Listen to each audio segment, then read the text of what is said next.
He was completely alone, repairing a pump at 3 a.m., when he turned around and realized his heavy steel wrench was missing. At first, he thought he just dropped it. But then he heard a sound that made his blood run cold. It wasn't the sound of the mountain shifting. It was the sound of someone coughing in the dark, just a few feet away. On a Tuesday night in October, Jared was assigned to fix a pump near Sector 4. Sector 4 bordered an old, abandoned part of the mine that had been shut down in the 1990s. The company had put up a heavy chain-link fence to separate the active mine from the abandoned tunnels. Jared drove his cart down the main shaft, parked it, and walked about 100 yards to the broken pump. He had his bright LED headlamp, his tool belt, and the crushing silence of the mountain around him. Jared knelt in the mud and got to work. The pump was loud, making a heavy chug-chug-chug sound as he restarted the motor. After about 20 minutes, Jared set his large wrench down on a rock right next to his knee. He turned his head to adjust a valve. When he looked back 5 seconds later, his wrench was gone. Jared frowned. He swept his flashlight over the ground. It wasn't there. He stood up, thinking maybe he had kicked it into the muddy water by accident. But as he was shining his light around, he noticed something else. His electric cart, which he had parked 100 yards down the tunnel, had a flashing yellow beacon on the roof. The beacon was turned off. Jared felt a knot form in his stomach. He knew he had left that beacon on. He reached over and turned off the noisy water pump so he could listen. The tunnel went dead silent, and in that absolute silence, Jared heard it. A wet, raspy cough. It came from the darkness directly above him. Slowly, Jared pointed his flashlight up toward the ceiling.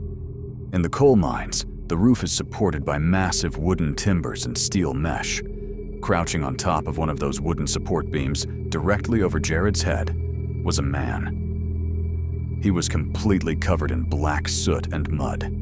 He was emaciated, his clothes torn to shreds. His eyes were wide, bloodshot, and completely wild. And in his right hand, he was gripping Jared's heavy steel wrench. This wasn't a ghost. This was a living, breathing human being. Jared instantly realized what was happening. This man had been trapped in the abandoned sector. He had somehow crawled through a gap in the fence. He had been living in the dark, and he was completely unhinged. And more importantly, he wanted Jared's light. And he wanted Jared's cart.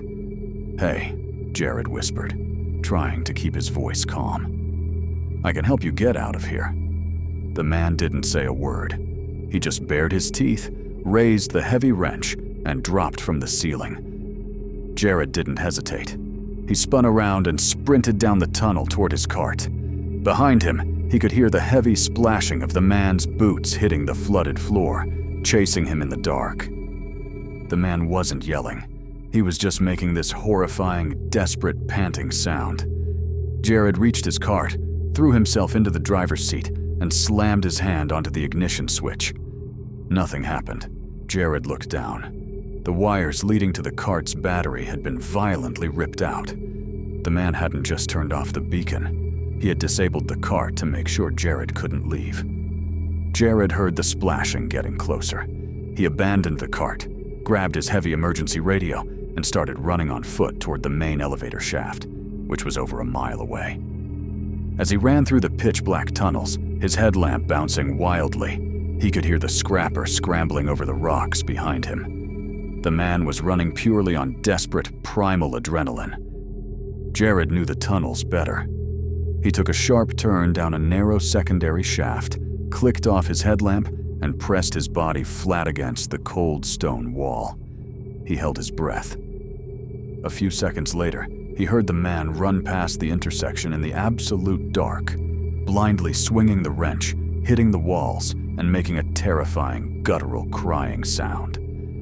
Jared waited in the pitch black for 10 agonizing minutes until the sounds faded. Then, keeping his light off, he felt his way along the wall until he reached the main shaft, found the emergency phone, and called the surface. Armed security and police descended into the mine. It took them 3 hours to find the intruder. When the police investigated the abandoned sector behind the fence, they found the man's camp. He had been trapped underground in absolute darkness for over 9 days. Jared rode the elevator to the surface, walked to his truck, and never went back down into a mine again. Thank you for watching. If you're a fan of the strange, dark, and mysterious delivered in story format, hit the subscribe button. See you next time.